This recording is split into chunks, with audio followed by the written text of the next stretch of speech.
I'm Adam, And I'm Sugar. and this is Where There's a Williams, There's a Way. Hey, Sugar, did you know rabbits can jump as high as 3 feet? 3 feet? That's impressive. Imagine if I could jump that high. I'd be the Michael Jordan of polar bears. Huh, I'd pay to see that. Speaking of rabbits, my grandmother used to say that they were always up to something sneaky.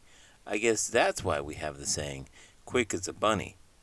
Maybe that's why they always have so many kids. You turn around for a second and boom! 5 more bunnies. It's like magic. It's true. I have a student who has a pet rabbit, and she swears it knows how to open the fridge. I told her that it was impossible, but now I'm not so sure. Fridge raiding rabbits? Sounds like a conspiracy. Next, you'll tell me they're planning to take over the world one carrot at a time. Don't give them ideas, Sugar. The last thing we need is an army of fridge raiding rabbits. I can see the headlines now. Polar bear forms alliance with bunnies to keep fridges safe. We'd be heroes. Maybe you could teach them to chill out a bit. No pun intended. A little ice should calm them down, though. Or maybe I could just make them some snow bunnies. Give them a taste of the cold life and they'd be too busy shivering to cause any trouble. Snow bunnies? Now that's an idea. You might be onto something, Sugar. Today's book is a moving and universal picture book about empathy and kindness, sure to smooth heartaches big and small. Let's get started.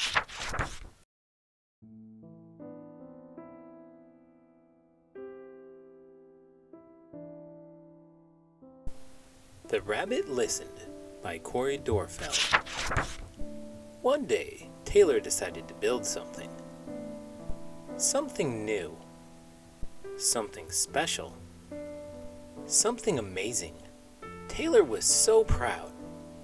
But then, out of nowhere, things came crashing down.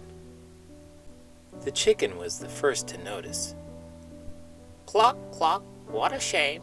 I'm so sorry. Sorry, this happened. Let's talk about it. Cluck, cluck.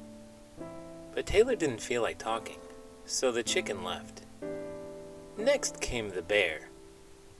Rawr, rawr. How horrible. I bet you feel so angry. Let's shout about it. Rawr, rawr, rawr. But Taylor didn't feel like shouting. So the bear left. The elephant knew just what to do. Trump-da!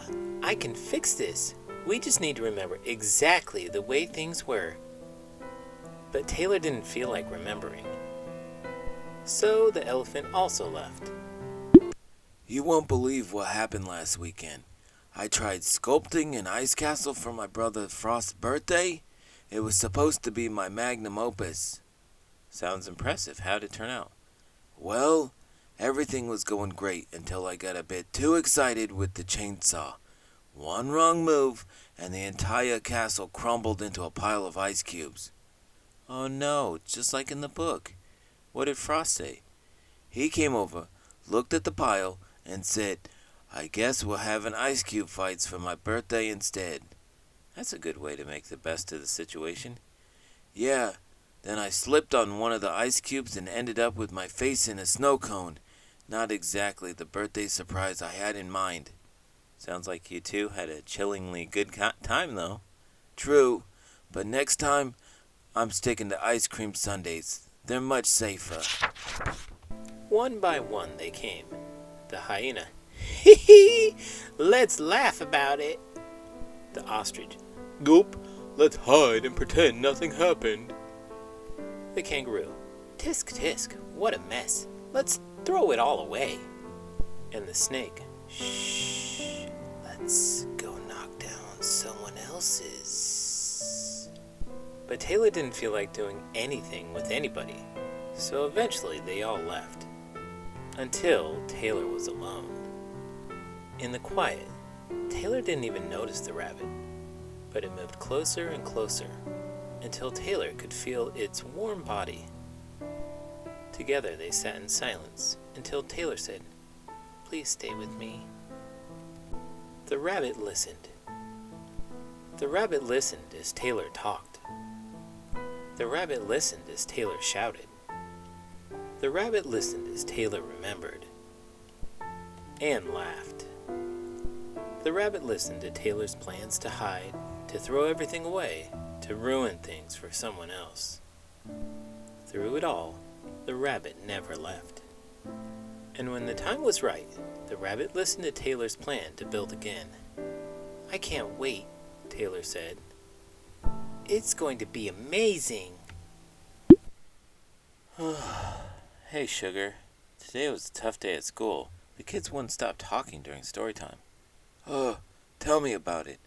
My ice sculpture melted before I could finish it. Nothing stays cold enough. I can imagine. That must have been so frustrating. I bet you put a lot of work into it. Yeah, but your kids must be exhausting too. I can't even imagine trying to keep them focused. Sometimes I wish I had an ice sculpture to calm them down. Maybe they'd be mesmerized by it and stay quiet. And I wish I had a classroom full of kids to cheer me on while I sculpt. Maybe their energy would keep me motivated. We should trade places for a day. I'll make sure your ice stays perfect. As long as I don't have to do math, numbers and I do not mix well. And I'll avoid sculpting competitions. My hands are more suited for dry erase markers than ice. Maybe all we needed was someone to listen. You're right, Sugar. Thanks for lending an ear. And hey, maybe one day we can swap jobs for real. I'll bring the ice and you bring the chalk. If you enjoyed listening to us, please give us a video a thumbs up and subscribe to the channel. I'm Adam. And I'm Sugar. And this is Where There's a Williams, There's a Way. Did you know rabbits can move their ears independently in all directions? The rabbit can perceive 360 degrees of its environment without having to turn its head.